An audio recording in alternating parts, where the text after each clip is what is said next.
Hello दोस्तों, कैसे हो। दोस्तों, आज हम बात करने जा रहे हैं बॉडी के नेचुरल अलार्म की, जिसको हम एंजाइटी बोलते हैं और जिसकी वजह से पैनिक अटैक आता है। दोस्तों, जब पैनिक अटैक आता है तो ऐसा लगता है जैसे हार्ट अटैक आने वाला हो। घबराहट होती है, सांस तेज चलने लगती है, पसीना आने लगता है, हाथ पैर ठंडे हो जाते हैं, बीपी कम हो या ज्यादा हो जाता है। ऐसा लगता है जैसे मरने वाले हों। बहुत बेचैनी घबराहट होती है। ऐसा लगता है जैसे सांस खींच खींच कर ले रहे हों। दोस्तों, पैनिक अटैक लगभग 10 से 20 मिनट का होता है, उसके बाद खत्म हो जाता है। लेकिन उसके बाद सिम्टम्स आते हैं जो ज्यादा परेशान करने लगते हैं, जैसे चेस्ट में दर्द होना, शोल्डर में दर्द होना, हार्ट बीट बढ़ जाना, पसीना आना, चक्कर आना, जी मतलाना। इंसान को लगता है जैसे उसको हार्ट अटैक आया है। वे भागे भागे इमरजेंसी में जाते हैं और ECG, echo, full body checkup और सारी जांचें कराते हैं।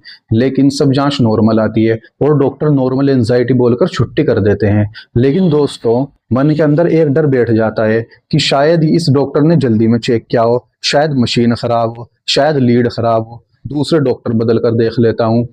अब दूसरा, तीसरा, चौथा, पांचवा सब डॉक्टर ईसीजी, इको वगैरह सब जांचें करते हैं और नॉर्मल बताते हैं। दोस्तों, इनसिक्योरिटीज के अकॉर्डिंग हम लगातार टेस्ट कराते चले जाते हैं, जिससे हमारा हेल्थ को लेकर कॉन्फिडेंस और ब्रेक हो जाता है। इससे हमारे मन में ये थॉट मजबूत नहीं होता कि मैं फिट हूं, मैं बिल्कुल ठीक हूं।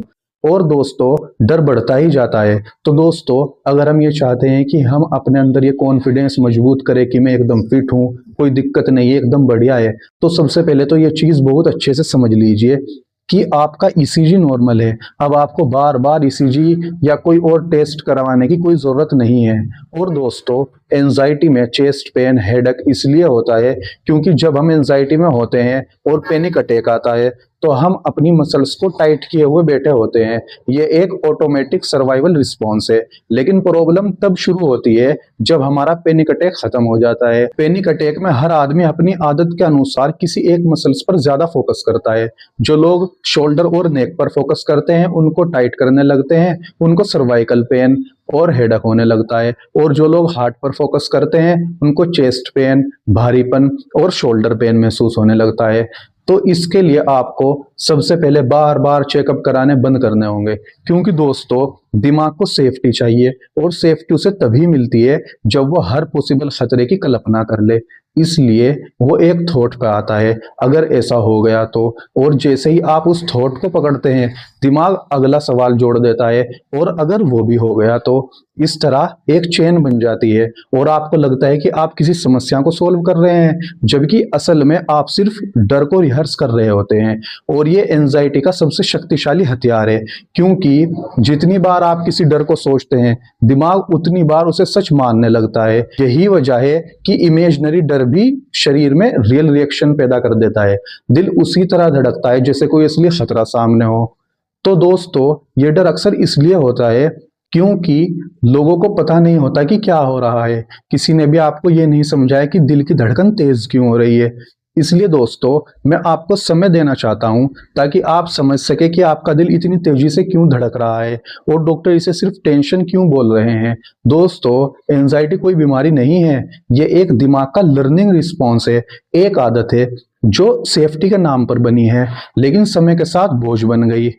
जब आप पहली बार किसी सिचुएशन में डर महसूस करते हो, चाहे वो बचपन में डांट खाना हो, किसी के सामने बेइज्जत होना हो, किसी एग्जाम में फेल होना हो, या किसी अपने का अचानक दूर जाना हो, उस पर आपका दिमाग एक गहरी लर्निंग सीखता है। वो कहता है इस फीलिंग्स को याद रखो ताकि दोबारा ऐसा ना हो, और यहीं से एक लूप बनता है। दोस्तों, एंजाइटी किसी डर से नहीं आती, वो एक लूप से आती है, एक ऐसा चक्र जो अपने आप को बार बार दोहराता है। और इस लूप का सेंटर है दोस्तों अमिगडला।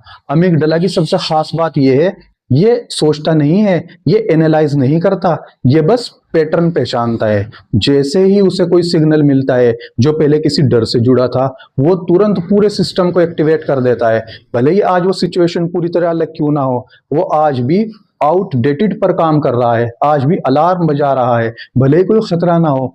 क्योंकि दोस्तों, एंजाइटी का दिमाग वर्तमान में नहीं रहता, वो हमेशा फ्यूचर में रहता है, एक्सपेक्टेशन में रहता है, क्या होगा करके की दुनिया में रहता है। और यही इसकी सबसे बड़ी चाल है दोस्तों। जैसे ही इसे डर का सिग्नल मिलता है, ये पूरे शरीर को अलर्ट कर देता है। कोर्टिसोल, एड्रेनालिन रिलीज होता है, मसल्स टाइट हो जाते हैं, हार्ट तेज धड़कने लगता है, आप फाइट और फ्लाइट मोड में चले जाते हैं। दोस्तों, समस्या ये नहीं है कि अमिगडाला काम कर रहा है, समस्या ये है कि जरूरत से ज्यादा काम कर रहा है।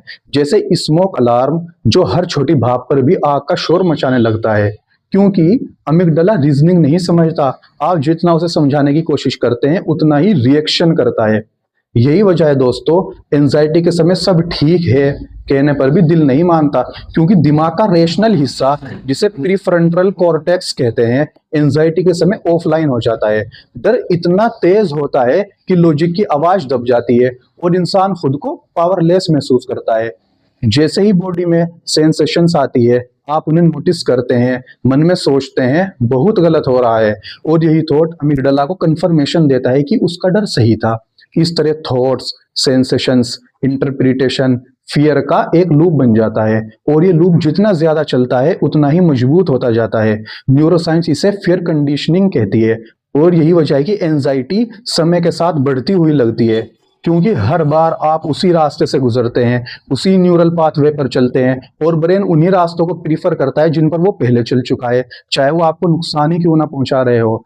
जब आप सेंसेशन से डरते हैं, जब आप उन्हें हटाने की कोशिश करते हैं, जब आप कहते हैं मुझे ऐसा फील नहीं करना चाहिए, तो आप अमिगडाला को एक सिग्नल देते हैं कि हाँ ये सच है, ये खतरनाक है, और अमिगडाला अपनी ड्यूटी और ज्यादा गंभीरता से निभाने लगता है। यही कारण है कि पैनिक अटैक अक्सर तब आते हैं जब पैनिक से डरने लगते हैं। दोस्तों, हमको अगर इस लूप से, इस चक्र से बाहर आना है, तो सबसे पहले समझना होगा कि दिमाग ने अगर डर सीख लिया है तो वो शांति भी सीख सकता है, और इसके लिए हमें न्यूरल पाथवेज को बदलना होगा। दोस्तों, न्यूरल पाथवेज कोई पत्थर की लकीर नहीं होती, वो रास्ते की तरह होती है जिन पर आप बार बार चलते हैं और मजबूत हो जाते हैं, और जिन पर चलना बंद कर देते हैं वो धीरे धीरे गायब हो जाते हैं। दोस्तों, हर बार जब आपने डर को पकड़ा, उससे लड़ने के बजाय उन्हें फॉलो किया, तब आपने उन पाथवेज को और मजबूत कर लिया। लेकिन इसका उल्टा भी इतना ही सच है दोस्तों। जब आप एंजाइटी को ऑब्जर्व करना सीखते हैं, जब आप उसके साथ बैठना सीखते हैं बिना लड़े, बिना भागे, तब आप नया रास्ता बनाना शुरू करते हैं। और दोस्तों, जहां आपको डर लगता है, जहां जाने से घबराहट होती है कि वहां जाने से मुझे कुछ हो ना जाए, दोस्तों वहां जाएं, उस जगह पर एक्सपोजर बढ़ाएं, अपने ऑफिस जाएं, लोगों के साथ घूमें, सड़क पर अकेले भी घूमें, अकेले पहले पास, फिर धीरे धीरे दूर जाकर आइए। कई बार दोस्तों हम कंफर्ट जोन में रहना पसंद करते हैं, और यही कंफर्ट जोन हमारी बीमारी को बढ़ाता है, यह हमें बीमारी से बाहर निकलने नहीं देता। तो अपने कंफर्ट जोन के दायरे को छोड़िए, अनकंफर्ट जोन के एक्सपोजर को बढ़ाइए। जितना एक्सपोजर रहेगा उतना ही हम नॉर्मल होते चले जाएंगे, क्योंकि दोस्तों पैराडॉक्स ये है कि एंजाइटी से लड़ना उसे ताकत देता है, क्योंकि लड़ाई का मतलब है दिमाग को सिग्नल मिलना कि कुछ खतरनाक है, और जिसे आप खतरनाक मानते हैं अमिगडाला और एक्टिवेट हो जाती है। इसलिए पहला और जरूरी कदम एंजाइटी के साथ अपना रिश्ता बदलना, उसे दुश्मन नहीं बल्कि एक कंफ्यूज प्रोटेक्टर की तरह देखना, जो एक आउटडेटेड जानकारी पर काम कर रहा है। और ये कोई मोटिवेशनल बात नहीं है, ये प्योर न्यूरोसाइंस है, क्योंकि जब आप सेंसेशन को एक्सेप्ट करते हैं, बॉडी रिलैक्स होती है, और बॉडी रिलैक्स होने पर वेगस नर्व एक्टिवेट होती है, जो पैरासिम्पैथेटिक नर्वस सिस्टम को सिग्नल देती है, और पैरासिम्पैथेटिक सिस्टम एक्टिवेट हो जाता है, जिसका मतलब है अब खतरा नहीं है।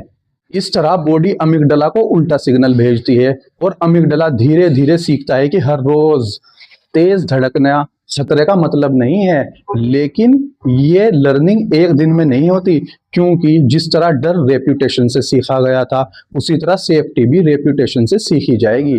प्रैक्टिकल रूम में इसका मतलब है कि जब अगली बार एंजाइटी आए तो आप उसे रोकने की बजाय उसमें रुके, सेंसेशंस को महसूस करें, और मन में कहें मैं इसे महसूस कर सकता हूं और फिर भी मैं सुरक्षित हूं। यह सेंटेंस छोटा है, लेकिन यह अमिगडाला के लिए रिवॉल्यूशनरी है, क्योंकि यह पहली बार उसे कॉन्ट्रेडिक्टरी डेटा देता है। पहला डेटा था डर आया खतरा, अब नया डेटा है डर आया मैं सुरक्षित हूं, और ब्रेन कॉन्ट्रेडिक्शन को पसंद नहीं करता, वो इवेंचुअली नए डेटा के अनुसार खुद को एडजस्ट करता है। और यहाँ एक और जरूरी बात समझने की होगी कि एंजाइटी सिर्फ दिमाग में नहीं, बॉडी में भी मेमोरी बनाता है। मसल्स, पोस्चर, ब्रीथिंग पैटर्न, सब कुछ डर को याद रखता है। इसलिए अगर आप सिर्फ थॉट्स पर काम करेंगे और बॉडी को इग्नोर करेंगे तो लूप पूरा नहीं टूटेगा, क्योंकि अमिगडाला बॉडी से सिग्नल पढ़ता है, वर्ड से नहीं।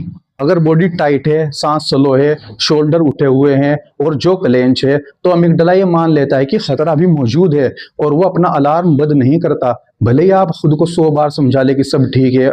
और यही कारण है कि एंजाइटी के समय अफर्मेशन काम नहीं करते, क्योंकि बॉडी और वर्ड्स एक दूसरे के अपोजिट सिग्नल दे रहे होते हैं। शरीर कह रहा होता है खतरा और दिमाग कह रहा होता है सब ठीक है, और अमिगडाला हमेशा शरीर की बात सुनता है। इसी वजह से ब्रीथिंग एक्सरसाइज एंजाइटी में इतनी प्रभावी होती है, क्योंकि सांस नर्वस सिस्टम का रिमोट कंट्रोल है। आप हार्ट को डायरेक्ट कंट्रोल नहीं कर सकते, लेकिन सांस को कर सकते हैं।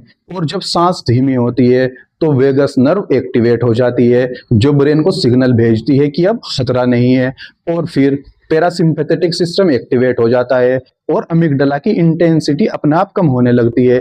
लेकिन यहाँ एक बहुत जरूरी बात समझनी होगी कि बॉडी बेस्ड थेरेपी सब्र मांगती है, क्योंकि शरीर जल्दी नहीं सीखता। उसने सालों तक डर को पकड़े रखा तो एक दो डीप ब्रीथ में उसे छोड़ नहीं देगा। लेकिन हर बार जब आप एंजाइटी के समय बॉडी के साथ नरमी बरतते हैं, आप एक नई मेमोरी बना रहे होते हैं, डर के साथ भी सुरक्षित रहने की मेमोरी। और यही मेमोरी धीरे धीरे पुरानी फियर मेमोरी को ओवरराइट करती है। प्रैक्टिकल रूप से इसका मतलब यह है कि जब अगली बार एंजाइटी आए तो आप सबसे पहले अपने शरीर को चेक करिए, देखने के लिए नहीं कि क्या गलत है, बल्कि ये देखने के लिए कि कहाँ नरमी लाई जा सकती है। दोस्तों, सबसे पहले आराम से लेट जाइए या बैठ जाइए। रीढ़ की हड्डी को जबरदस्ती सीधा नहीं करना है, बस आराम से अपने शरीर को ढीला छोड़ दे। अब धीरे धीरे से अपनी आंखें बंद करनी है और नाक से धीरे धीरे लंबा सांस लीजिए, और अब धीरे धीरे उसको छोड़िए। ऐसे आप 5 से 10 मिनट तक करें, ताकि शरीर को लगे कि सब कुछ ठीक है। अब गर्दन और कंधे को 3-4 सेकंड के लिए टाइट कीजिए, ज्यादा टाइट नहीं करना है, और फिर उसके बाद उसको ढीला छोड़ दीजिए और महसूस करिए कि ये ढीलापन फैल रहा है। अब दांतों को हल्के से टाइट कीजिए और फिर धीरे धीरे ढीला छोड़ दे। अब जीभ को भी ढीला छोड़ो। बहुत से लोग तनाव में जीभ को टाइट कर देते हैं। अब आपको अपने चेस्ट को थोड़ा फुलाना है, फिर उसे भी धीरे धीरे करके ढीला छोड़ देना है। अब आपको ऐसे ही हाथ, पैर और शरीर के सारे मसल्स को एक एक करके टाइट करना है और ढीला छोड़ना है। अब आपको महसूस करना है कि शरीर भारी हो रहा है और सांस अपने आप गहरी हो रही है, दिमाग शांत हो रहा है। जब आप मसल्स को जानबूझ करके टाइट करके ढीला छोड़ देते हैं, तो दिमाग को सिग्नल मिलता है कि अब खतरा नहीं है, और ये सिग्नल लंबे समय से स्ट्रेस पेन को भी तोड़ देता है। आप दिन में 2 बार इस एक्सरसाइज को कर सकते हैं। दोस्तों, ये छोटी छोटी एडजस्टमेंट इनसिग्निफिकेंट लग सकती है, लेकिन अमिगडाला इन्हें बहुत गंभीरता से ले लेता है, क्योंकि उसके लिए बॉडी लैंग्वेज ही रियलिटी है। इसी तरह मूवमेंट भी एंजाइटी में अहम भूमिका निभाता है। हल्की वॉकिंग, स्ट्रेचिंग या slow rhythmic movement nervous system को रेगुलेट करता है और ब्रेन को सेफ्टी का अनुभव देता है, क्योंकि मूवमेंट बॉडी को यह भरोसा दिलाता है कि वो फंसी हुई नहीं है, वो सेफ है और कंट्रोल में है। याद रखिए दोस्तों कि दवा दर्द को दबाती है और रिलैक्सेशन दर्द को जड़ से ठीक करता है। तो दोस्तों, उम्मीद करता हूं आपको ये वीडियो पसंद आया होगा। नीचे कमेंट बॉक्स में लिखकर जरूर बताइएगा, और अब तक यदि आपने मेरे यूट्यूब चैनल को सब्सक्राइब नहीं किया तो प्लीज सब्सक्राइब करें, ताकि मेरे नए वीडियो का नोटिफिकेशन आप तक सबसे पहले पहुंचे। बहुत बहुत धन्यवाद दोस्तों। जय हिंद, जय भारत।